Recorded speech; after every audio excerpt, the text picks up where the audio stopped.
Last time we were seeing the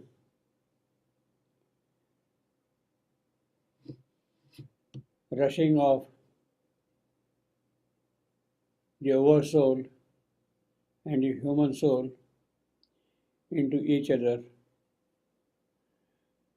We shall now take up the last section of the present canto, of the finding of the soul. This is a unique experience in the yoga of Savitri, in the sense that after the discovery of a soul, after finding a soul, it is the divine soul who comes and dwells in the heart of Savitri. In fact, the ending of the previous section was something like this. Here, in this chamber of flame and light, they met. The soul and the oversoul, they met. The being who stood behind and the human portion of that being in this creation, they met. They looked upon each other, knew themselves who that human portion is, who the divine power is. The secret deity and its human part, the calm, immortal, and struggling soul. Then, with a magic transformation's speed, they rushed into each other and grew one. That is their identity of the secret deity and its human part, of the oversoul and the soul, of the calm immortal and the struggling soul.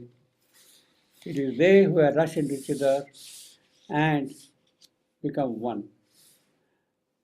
Even as Savitri experiences this oneness, she comes back to her waking consciousness, to the outward consciousness, and once more she was human upon earthly soil. After this identification of the soul with the oversoul, she is back to a human state. Once more she was human upon earthly soil. In the muttering night, amid the rain-swept woods, that is the earthly soil, muttering night and the rain-swept woods. It is in these conditions that Savitri had discovered her soul and had established the identity with it. And the rude cottage where she sat in trance, rude cottage, roughly built hut where Savitri was staying with her husband and with his parents-in-law. And the rude cottage where she sat in trance, that subtle world withdrew deeply within, behind the sun veil of the inner side. Her inner side is closed and the subtle world has gone behind the veil. But now, while that experience of oneness with the divine soul, that oversoul of Savitri has sort of withdrawn, something else has happened in the case of Savitri. What has happened? But now the half-opened lotus bud of her heart had bloomed and stood close to earthly ray. This is the transformation which has taken place in the case of Savitri. The lotus bud of her heart has opened out.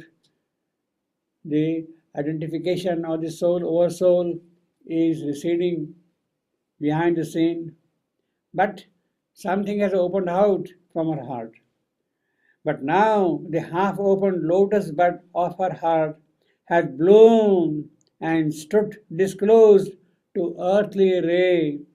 In an image shone, revealed her secret soul. This is what she is now, her secret soul. There was no wall severing the soul and mind. The barrier is broken. No mystic fence guarding from the claims of life. In other words, it is the entry of the soul into her mind, into her life. That secrecy which is there, that is no more there. It has entered into her waking state. But now the half opened lotus bud of her heart had bloomed and stood disclosed to the earthly ray. In an image shone revealed her secret soul. There was no walls severing the soul and mind, no mystic fence guarding from the claims of life. In its deep lotus home, her being sat, as if on concentration's marble seat.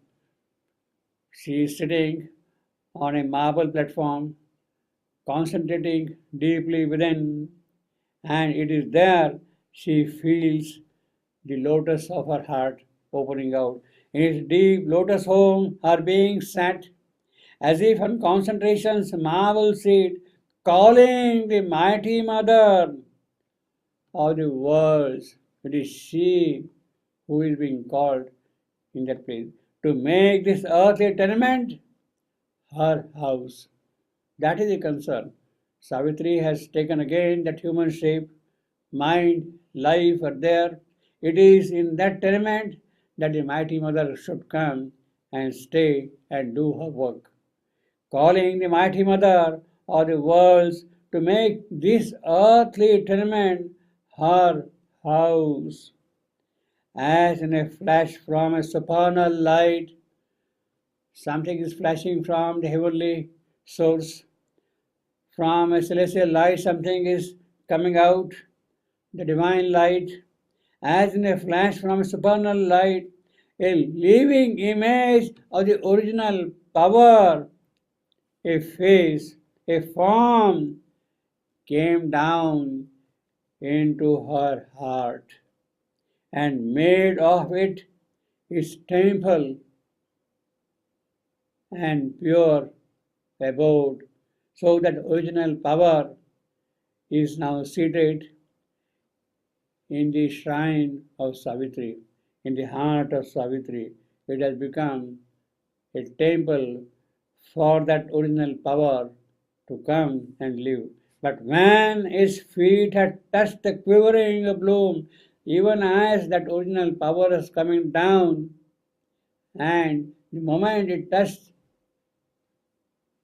the feet of her heart, the feet, the moment those feet touched her heart, but when his feet had touched the quivering bloom, a mighty movement rocked the inner space, as if a world was shaken and found its soul. Out of the inconscient, soulless, mindless night, a flaming serpent rose, released from sleep. This is the impact of the coming of that original power. The original power is descending. It has touched the heart of Savitri.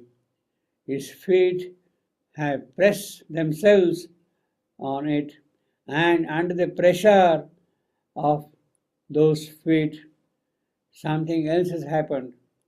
Out of inconscient, soulless, mindless night, a flaming serpent rose, released from sleep. The serpent, which was lying asleep all along, it got wakened up under the pressure of those feet, and started rising above. A mighty movement rocked the inner space, as if a world was shaken and found its soul. Out of the inconscient, soulless, mindless night, a flaming serpent rose, released from sleep. All the energies which were lying until now dormant, they have suddenly become active. Active the moment the feet of that original power touched the lotus heart of Savitri.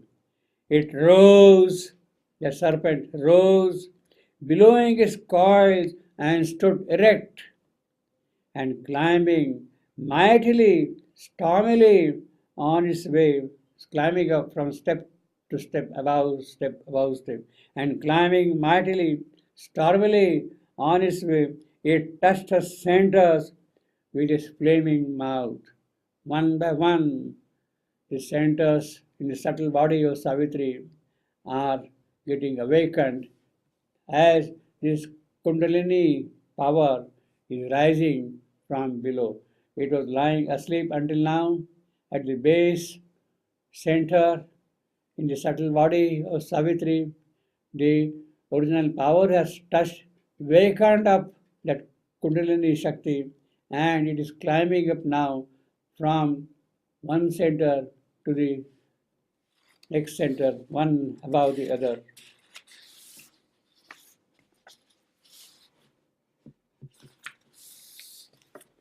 As if a fiery kiss had broken their sleep of the centers.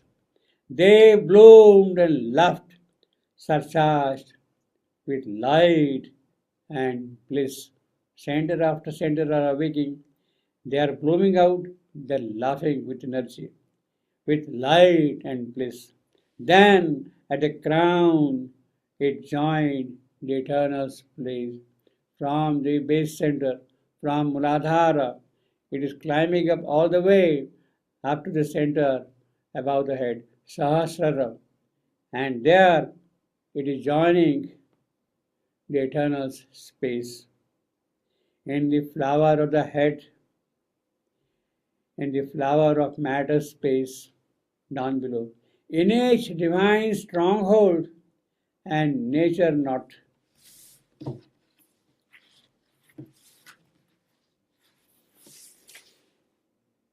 In the flower of the head, in the flower of matter space, in each divine stronghold and nature not Granthi. It held together the mystic stream which joined the viewless summits with the unseen depths. The streams which run through our nerves, Ida, Pingala, the mystic streams which are running through.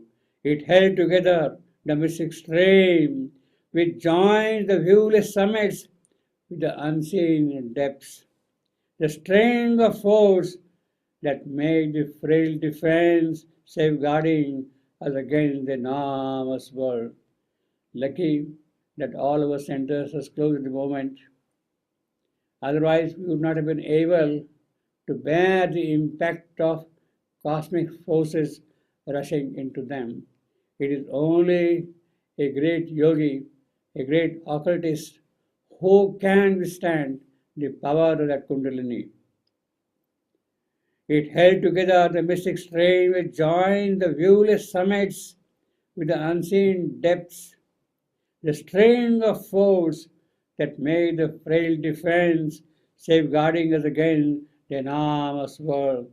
Our lines of self-expression in its vast, an image sat of the original power, wearing the mighty mother's form and face. What does Savitri notice? It is the image of the mighty mother herself who is seated within her. Our lines of self-expression in its vast, an image set of the original power, wearing the mighty mother's form and face, armed. What is that image? It is armed.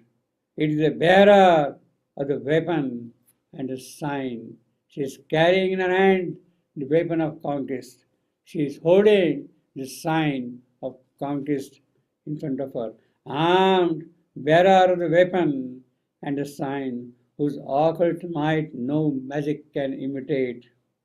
Manifold, yet one, she sat, a guardian force, a protectress of the world. It is she who is seated there. It is she who is going to guard Savitri from the calamity. Manifold yet one, she said, a guardian force, a savior gesture stretched her lifted arm. Varadahasta. She is standing there. And symbol of some native cosmic strength. That is what she has got in her hand. Dasha Praharana. She is wearing 10 arms in her 10 hands. A savior gesture stretched her lifted arm, and symbol of some native cosmic strength, a sacred beast lay prone below her feet. It is a mighty luminous lion full of strength who is sitting at her feet. It is the divine Durga who Savitri is seeing seated in her soul. The original power, it is she now who is present there. A sacred beast lay prone below her feet, a silent flame-eyed mass of living force. All underwent a high celestial change. Suddenly there is a change in Savitri. With that mighty power seated in her soul, there is a sudden change even in her physical. All underwent a high celestial change, breaking the blackened conscience, a blind, mute wall, effacing the circles of the ignorance. Powers and divinities burst flaming forth, each part of the being trembling with delight, lay overwhelmed with tides of happiness, and felt a touch in every limb and cell. In the country of the lotus of the head, which thinking mind has made its busy space, in the castle of the lotus twixt the brows, whence it shoots its arrows of its sight and will, in the passage of the lotus of the throat, where speech must rise and the expressing mind, and the harsh impulse run towards word and fact, a glad uplift and a new working came. The immortal thoughts displaced our bounded view. The immortal thoughts, earth's wrapped idea and sense, all things now bore a deeper, heavenlier sense. A glad, clear harmony marked their truth's outline, reset the balance and measure of the world,